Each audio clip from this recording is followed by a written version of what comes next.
এখানে কি করছো?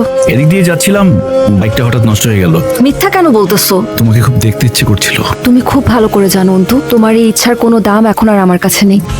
সিগারেট আবার কবে ধরেছো? কিন্তু দীপা, তুমি ছেড়ে যাওয়ার পর কখন কি ধরেছি কখন কি ছেড়েছি সেই হিসাব নেই। আমি তোমাকে ছেড়েছিলাম? ঠিক আছে, যাও বাসায় যাও, আর পাগলামি করো না। আর এভাবে ভিজতেছো বা কেন? বৃষ্টিতে ভেজার সুবিধা কি জানো দীপা? চোখের জল আর বৃষ্টির জল বাইরে থেকে আলাদা করে চেনা যায় না।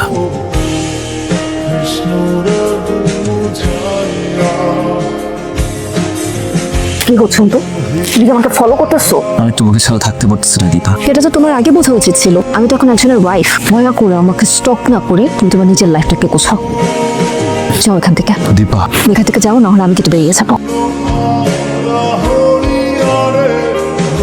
হ্যালো। জাকির ভাই, আপনি কোথায়? আমি তো রাস্তায়। আপনি জানেন আপনার বন্ধু কি করতেছে? হ্যাঁ জানি, আমি ওর অনেক বোঝানোর ট্রাই করছি। শুনেন জাকির ভাই, আপনি ওকে বলে দিবেন, ও যদি আর কোনোভাবে আমার সংসারে কোনো ধরনের ঝামেলা সৃষ্টি করতে চায়, আমি কিন্তু ভুলে যাব ওর সাথে আমার কোনোদিন কোনো সুসম্পর্ক ছিল। আর আমি এরপর ওকে পুলিশে শুধু ধরাই দিব না, এলাকার লোকজন ডেকে এনে কিন্তু ওকে চরমভাবে অপমান করবো। করো না প্লিজ, তুমি এসব কিছু করো না। আর তো বেশি দিন বাকি নেই, মাত্র কয়েকটা মাস, একটু সহ্য করে নাও প্লিজ। কিসের কয়েকটা মাস? হ্যালো জাকির ভাই, জাকির ভাই, এত বড় একটা ঘটনা আপনিও আমার থেকে লুকিয়ে রাখতে পারলেন জাকির ভাই। কি করবো বলো, অন্তর কঠিন নিষেধ ছিল। অন্তর কোনোভাবেই চায় নাই যে ওর অসুস্থতার কথা শুনে তুমি কষ্ট পাও।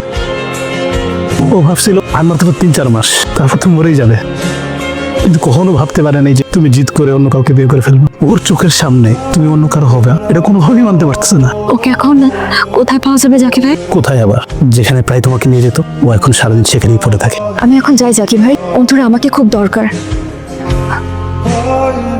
ভাই একটু তাড়াতাড়ি চালান না গাড়িটা। কি করতেছেন? সামনে রিক্সাগুলো আছে, হর্ন দেন না আপনি। আরে দ্রুত চালান, না হলে আপনি নামে আমি চালাই।